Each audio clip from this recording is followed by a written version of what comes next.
नमस्कार विद्यार्थी मित्रांनो, मी RP जागृत उच्च माध्यमिक शिक्षक पुसद जिल्हा यवतमाळ।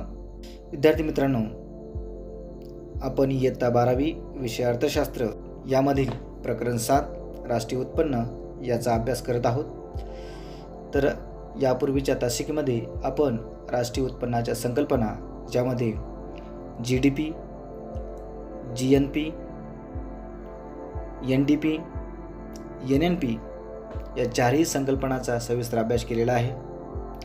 तर विद्यार्थी मित्रांनो, परीक्षेसाठी अतिशय महत्त्वपूर्ण असलेला घटक म्हणजे राष्ट्रीय उत्पन्न मोजमापाच्या पद्धती ह्या आहेत। विद्यार्थी मित्रांनो, परीक्षेमध्ये या घटकावर 8 मार्काचा क्वेश्चन तुम्हाला विचारू शकतात।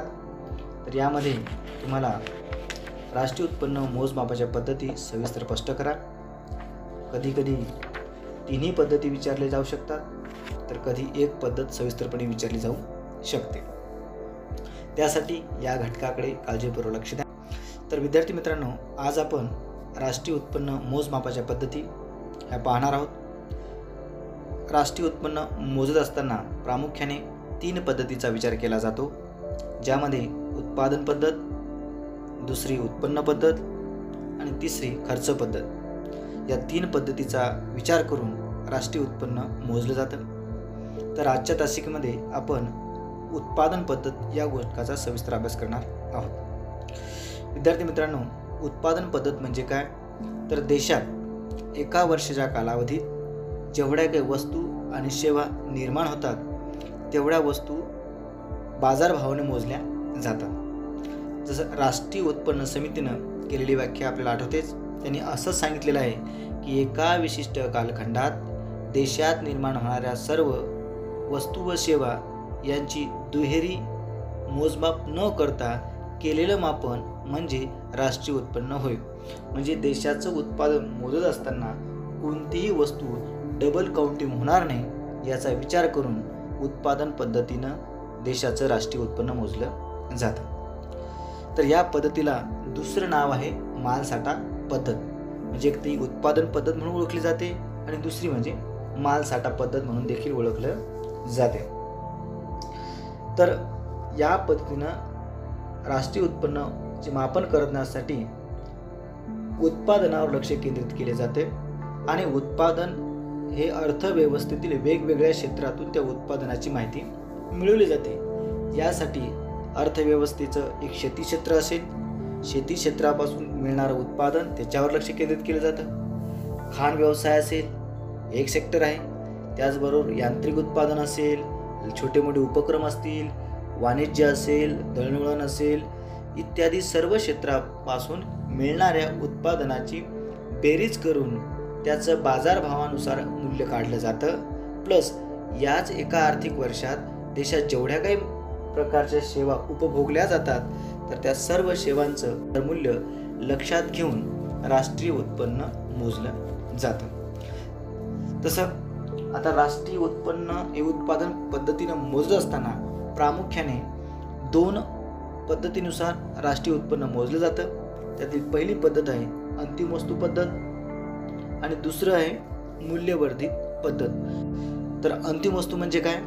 तर अंतिम वस्तू ही उपभोग्य वस्तू असते की एकदा ही वस्तू उपभोगली की पुढील उत्पादनासाठी वापरली जाऊ शकत नाही, अशी वस्तू म्हणजे अंतिम वस्तू पद्धत। तर देशात ज्या वस्तू अंतिमतः उपभोगल्या जातात त्याचं बाजारभावानुसार येणारं मूल्य मोजलं जातं। किंवा दुसरं पद्धतीने म्हणजे मूल्यवर्धित पद्धत। या ठिकाणी एका वर्षाच्या कालावधीत उत्पादित केलेल्या अंतिम वस्तू तयार होईपर्यंत वस्तूच्या उत्पादनातील प्रत्येक टप्प्यात झालेल्या वर्धित मूल्याची बेरीज करून राष्ट्रीय उत्पन्नाचे मापन केले जाते। ही मूल्यवर्धित पद्धत आहे। म्हणजे काय होतं की शेवटी अंतिम वस्तू म्हणजे उपभोग्य वस्तू उपभोक्त्यापर्यंत जाईपर्यंत त्या वस्तू म्हणजे ज्या ज्या टप्प्यावर मूल्यवर्धन होईल तो टप्पा त्या ठिकाणी लक्षात घेतला जातो आणि जेवढं काही मूल्य प्रत्येक टप्प्यावर वाढ होईल त्या फक्त वाढीव मूल्याचाच विचार राष्ट्रीय उत्पन्नात केला जातो। तर या दोन्ही पद्धती आपण सविस्तर पाहणार आहोत। तर पहिली पद्धत आहे अंतिम वस्तू पद्धत। अंतिम वस्तू म्हणजे अशा वस्तू ज्या उपभोगासाठी वापरल्या जातात या पद्धतीनुसार प्राथमिक क्षेत्र, द्वितीय क्षेत्र आणि तृतीय क्षेत्र या क्षेत्रातून उत्पादित झालेल्या सर्व अंतिम वस्तू व सेवांच्या बाजार मूल्याची बेरीज केली जाते. म्हणजे शेती क्षेत्र असेल, शेती क्षेत्रातून जेवढ्या काही वस्तू तयार होतात त्याचं बाजार मूल्य विचारात घेतलं जातं अंतिम वस्तूचं. तसं उद्योग क्षेत्र म्हणजे द्वितीय क्षेत्र असेल, त्या क्षेत्रातून तयार होणाऱ्या सर्व अंतिम वस्तूचं मूल्य विचारात घेतलं जातं. आणि तृतीय क्षेत्रापासून जेवढ्या काही सेवा उपभोगल्या जातात त्या सर्व सेवांचं मूल्य, बाजार मूल्य विचारात घेऊन राष्ट्रीय उत्पन्नाची मोजणी केली जाते. म्हणजे मध्यस्थ वस्तू मूल्य विचारात घेतले जात नाही. म्हणजे या तिन्ही क्षेत्रातून जेवढ्या काही वस्तू आणि सेवा तयार होतात तर फक्त आणि फक्त अंतिम वस्तू विचारात घेऊनच राष्ट्रीय उत्पन्नाची मोजणी केली जाते. कोणत्याही प्रकारच्या मध्यस्थ वस्तू किंवा मध्यस्थ सेवा किंवा अंतरिम वस्तू किंवा अंतरिम सेवा राष्ट्रीय उत्पन्न मोजत असताना विचारात घेतल्या जात नाही. म्हणजे अंतिम वस्तूच्या उत्पादन प्रक्रियेत मध्यस्थ वस्तूचा वापर झालेला असतो. म्हणजे अंतिम वस्तूच्या मूल्यात मध्यम वस्तूच्या मूल्याचा समावेश केलेला असतो. तर मध्यस्थ वस्तू का विचारात घेतली जात नाही, तर अंतिम वस्तूच्या किमतीतच मध्यस्थ वस्तूच्या किमतीचा समावेश झालेला असतो. जसं पक्का माल तयार करण्यासाठी कच्च्या मालाचा समावेश झालेला असतो. कारण मध्यस्थ वस्तू म्हणजे काय, एक प्रकारचं ते रॉ मटेरियल असतं किंवा एक प्रकारचा कच्चा माल असतो किंवा एक प्रकारचं पुढील उत्पादनासाठी त्या वस्तूचा उपयोग झालेला असतो. म्हणजे ज्या ज्या वस्तूचा पुढील उत्पादनासाठी किंवा नवीन वस्तू तयार करण्यासाठी वापर होत असतो ती वस्तू ही मध्यस्थ वस्तू मानली जाते. आणि अंतिम वस्तू वर पुढे कोणत्याही प्रकारची उत्पादन प्रक्रिया होत नाही किंवा पुढे कोणत्याही प्रकारची ती वस्तूची मूल्य वाढवू शकत नाही, कारण ती वस्तू ही अंतिमतः फक्त उपभोगासाठी वापरली जाते. म्हणजे ज्या वस्तू उपभोग्य असतात त्या वस्तू अंतिम वस्तू मानल्या जातात. म्हणजे ज्या वस्तू उपभोगासाठीच वापरल्या जातात त्या वस्तू अंतिम वस्तू मानल्या जातात. आणि ज्या वस्तू पुढील वस्तू निर्माण करण्यासाठी वापरल्या जातात त्या वस्तूला मध्यस्थ वस्तू संबोधलं जातं किंवा कच्च्या मालात त्याचा विचार केलेला असतो. आणि अंतिम वस्तूच्या मूल्यात मध्यस्थ वस्तूच्या किमतीचा समावेश झालेला असतो. हे या ठिकाणी लक्षात घेणं आवश्यक आहे. उदाहरणार्थ, आपल्या घरी असलेली जी ब्रेड ही वस्तू आहे, या ब्रेडच्या किमतीत ऑलरेडी गव्हाच्या किमतीचा समावेश झालेला असतो, तसेच गव्हाच्या पिठाच्या किमतीचा समावेश झालेला असतो. म्हणून ब्रेडची किंमत मोजत असताना त्याला आवश्यक असणारे जे आदान आहेत, जसं गव्हाचं पीठ आहे किंवा गहू आहे, याच्या किमती वेगळ्या मोजण्याची गरज नाही, कारण या दोन्ही वस्तूच्या किमती ब्रेडमध्ये समाविष्ट झालेल्या असतात. कारण गहू आणि गव्हाचे पीठ या मध्यस्थ वस्तू आहेत आणि उत्पादन प्रक्रियेत या वस्तूचे मूल्य दिलेले असते, कारण ते याच्यात मोजलेलं ब्रेडच्या किमतीत समाविष्ट झालेलं असतं. म्हणजेच अंतिम वस्तूच्या मूल्याबरोबर जेव्हा मध्यम वस्तूचे मूल्य मोजले जाते तेव्हा दुहेरी गणना होते. म्हणून दुहेरी मापन टाळण्यासाठी फक्त आपण अंतिम वस्तूचाच विचार केलेला पाहिजे, हे इथे लक्षात घेणं आवश्यक आहे. तर दुसरी पद्धत आहे जी आपण मूल्यवर्धित पद्धत, म्हणजे उत्पादनाच्या प्रत्येक टप्प्यावर वस्तूच्या किमतीत कशा प्रकारे वाढ होते हे या ठिकाणी विचार केलेला आहे. तर राष्ट्रीय उत्पन्नाची दुहेरी गणना टाळण्यासाठी मूल्यवर्धित पद्धत वापरतात. अंतिम वस्तू तयार होईपर्यंत प्रत्येक टप्प्यात झालेली वर्धित मूल्याची बेरीज करून स्थूल राष्ट्रीय उत्पादन काढले जाते.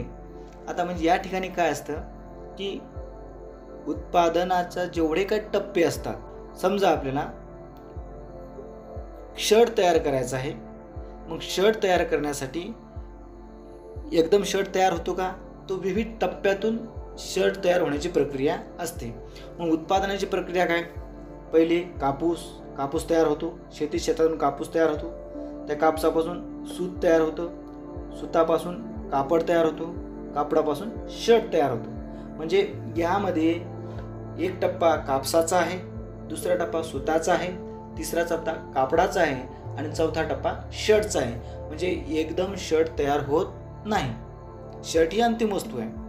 पण मूल्यवर्धित पद्धतीमध्ये काय केलं जातं, तर उत्पादनाच्या जेवढ्या काही पायऱ्या आहेत उत्पादनात जेवढ्या काही टप्पे आहेत त्या टप्प्याचा विचार केलेला जातो. म्हणजे मूल्यवर्धित पद्धतीने स्थूल राष्ट्रीय उत्पादनाची गणना कशी केली जाते हे आपल्याला या उदाहरणावरून दिसून येते. तर विद्यार्थी मित्रांनो, आपल्या स्क्रीनवर एक तक्ता दिलेला आहे. तो तक्त्यात मूल्यवर्धित पद्धतीचा दृष्टिकोन समजून सांगितलेला आहे. जसं पहिलं आहे उत्पादनाची पायरी, दुसऱ्या कॉलममध्ये दिलेले आहे उत्पादनाचे बाजार मूल्य, तिसऱ्याच कॉलममध्ये दिलेले आहे आदानाचे मूल्य, चौथ्यामध्ये वर्धित मूल्य. तर विद्यार्थी मित्रांनो, कापूस हा जो तयार होण्यासाठी तो 150 रुपये खर्च आलेला आहे हे ते लक्षात घेतलेलं आहे. म्हणजे या ठिकाणी त्या कापसाचं बाजार मूल्य झालं 150. आता नंतर कापसापासून सूत तयार केलं आणि कापसासह त्या सूताची किंमत झाली 250 रुपये. परंतु या ठिकाणी सूत तयार करण्यासाठी आदान म्हणून आपण कापसाचा उपयोग केलेला आहे. मग कापसाचं मूल्य होतं 150 आणि सूताचं मूल्य 250 वजा 150. 150 काय आहे तर हे कापसाचं मूल्य आहे. तर 250 काय आहे तर सूताची बाजारातील किंमत आहे. म्हणजे इथं कितीने वाढ झाली तर 250 वजा 150 म्हणजे या ठिकाणी 100 रुपये एवढं मूल्यवर्धित झालेलं आहे. आता या सुतापासून कापड तयार झाला. कापडाची बाजारात किंमत आहे 400 रुपये. परंतु हे कापड तयार करण्यासाठी सुताचा वापर केला होता. तर सुताची किंमत किती होती तर ती 250 रुपये. म्हणजे 450 वजा 250 म्हणजे कितीनं मूल्य वाढलं तर हे मूल्य या ठिकाणी 150 वाढलं. म्हणजे असंच उत्पादनाच्या प्रत्येक टप्प्यावर जेवढ्या किमतीनं वाढ होईल तेवढंच मूल्य या ठिकाणी विचारात घेतलं जातं. म्हणजे कापूस जेव्हा तयार झाला तेव्हा तो 150 वाढलं, सूत जेव्हा तयार झालं तेव्हा 100 वाढ झाली आणि कापड जेव्हा तयार झालं तेव्हा 150 मूल्यवृद्धी झाली असं. आणि शेवटी त्या कापडापासून शर्ट तयार केला. तो शर्ट बाजारात 500 रुपयाला मिळतो. परंतु हा शर्ट तयार करण्यासाठी अगोदरचा आदानाचा जो खर्च आहे तो आहे 400 रुपये. म्हणजे 500 वजा 400 म्हणजे 100 रुपये हे या ठिकाणी शर्ट तयारची मूल्यवर्धी झाली. म्हणजे उत्पादनाच्या प्रत्येक टप्प्यावर जेवढं काही वस्तूच्या किमतीत वाढ होत जाईल फक्त त्या वाढीव किमतीचाच विचार केला जातो. आता आपण या सर्वांची बेरीज केली म्हणजे कापसाच्या वेळेस 150ची मूल्यवर्धी झाली होती, सुताच्या वेळेस 100 रुपयाची मूल्यवर्धी झाली होती, कापडाच्या वेळेस 150 रुपयाची झाली आणि जेव्हा शर्ट तयार झाला तेव्हा पुन्हा 100 रुपये मूल्यवृद्धी झाली. म्हणजे या प्रत्येक टप्प्यावर झालेल्या किमतीचा विचार करून हे मूल्यवर्धित पद्धत असते. म्हणजे याची बेरीज केली असता आपल्याला एकूण मूल्य हे 500 रुपये दिसून येतं. म्हणजे अंतिम वस्तूचं मूल्य देखील 500 आहे आणि प्रत्येक टप्प्यावर झालेल्या वाढ विचारात जरी घेतली तरी ते एकूण मूल्य 500च येतं.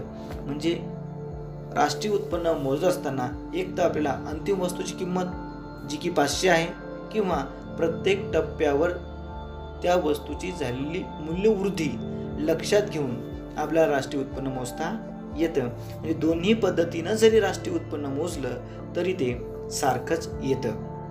अशा प्रकारे मूल्यवर्धितमध्ये प्रत्येक टप्प्यावर झालेल्या वस्तूच्या किमतीचा विचार करून राष्ट्रीय उत्पन्नाची मोजदाद केली जाते आणि अंतिम वस्तूमध्ये फक्त अंतिम वस्तूच्या किमतीचा विचार केला जातो.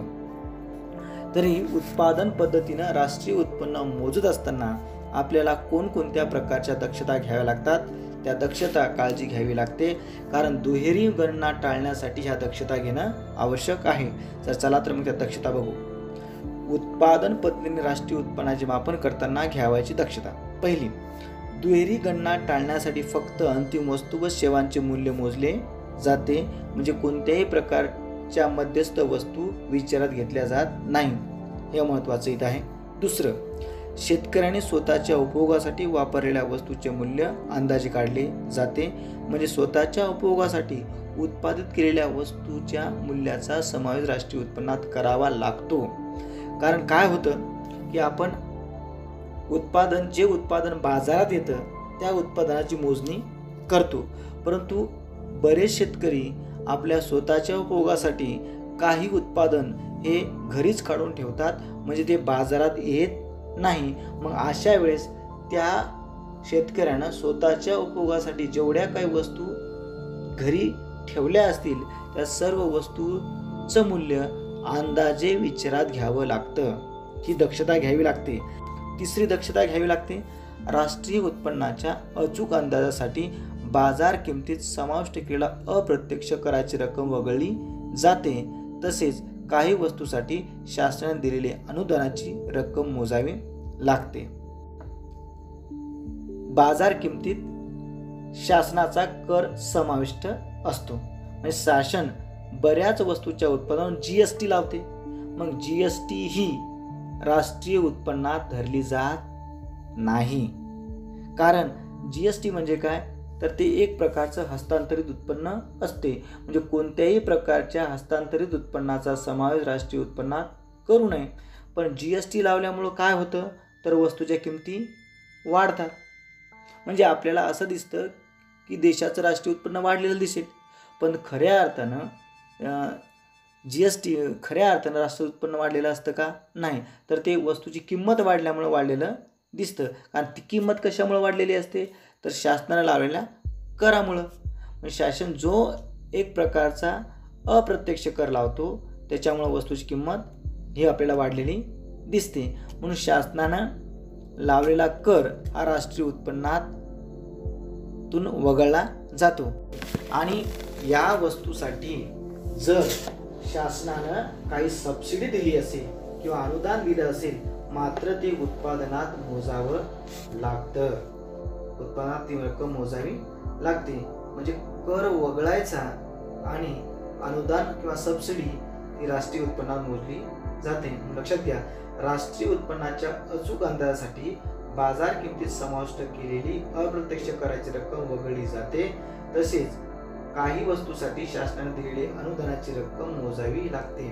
कारण बऱ्याच वस्तूच्या उत्पादनासाठी शासन काय करत असते, तर उत्पादन वाढावं म्हणून किंवा ते समोरच्या व्यक्तीला कमी किमतीत मिळावं म्हणून अनुदानाची रक्कम दिली जाते. उदाहरणार्थ, शेतकऱ्यांना बऱ्याच वस्तूवर सबसिडी दिली जाते. खतावर सबसिडी जाते. जसं स्प्रिंकलरचा पाईप सेट असेल त्यावर देखील सबसिडी जाते. म्हणजे प्रत्यक्ष ती वस्तू शेतकऱ्याला कमी किमतीत मिळते, पण प्रत्यक्षात त्या वस्तूची किंमत जास्त असते. पण ती कमी किमतीत का मिळते,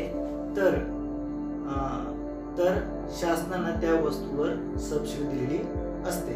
म्हणजे बाजार भावात त्या वस्तूची किंमत सबसिडीमुळे कमी झालेली असते, पण प्रत्यक्षात ती वस्तू कमी किमतीची असते का, तर ती प्रत्यक्षात कमी किमतीची नसते.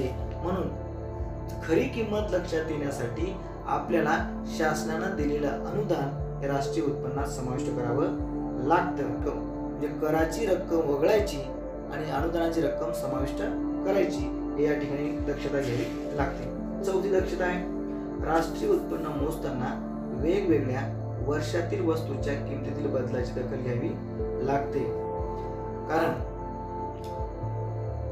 महागाईचा दर बऱ्याच वेळा वस्तूच्या किमती आपल्याला बाजार किमती खूप वाढलेल्या दिसतात.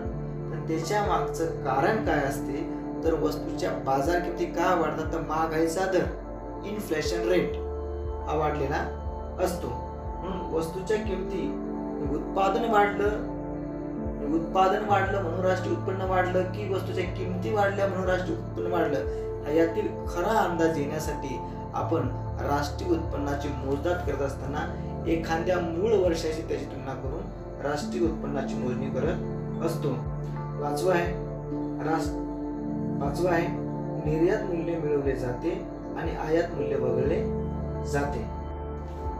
कारण निर्यात केलेल्या वस्तू ह्या भारतात निर्माण झालेल्या असतात, त्याच्यापासून मिळणारं उत्पन्न हे मोजलं जातं. आणि आयात केलेल्या वस्तू ह्या विदेशातून आयात केलेल्या असतात, त्याच्यावर केलेला खर्च, त्याचं जे मूल्य आहे हे राष्ट्रीय उत्पन्नातून वगळलं जातं. ही एक आपल्याला काळजी घ्यावी लागते. निर्यात मूल्याचा समावेश राष्ट्रीय उत्पन्नात करायचा आणि आयात मूल्याचा समावेश राष्ट्रीय उत्पन्नात करायचा नाही.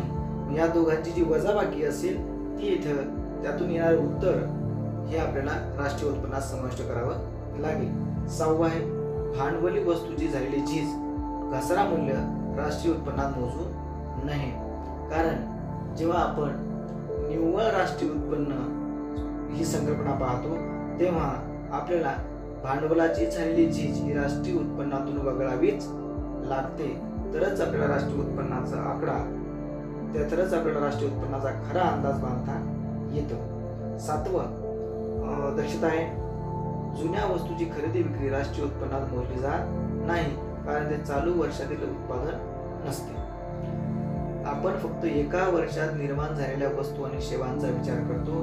जर जुन्या वस्तू असेल, कोणाची गाडी असेल, कोणाचं घर असेल, तर ह्या वस्तू त्या आर्थिक वर्षात निर्माण झालेल्या नसतात, तर त्या अगोदर कधीतरी निर्माण झालेल्या असतात. त्याच्यामुळं त्या वस्तूच्या किमतीचा समावेश हा राष्ट्रीय उत्पन्नात करावा लागत नाही.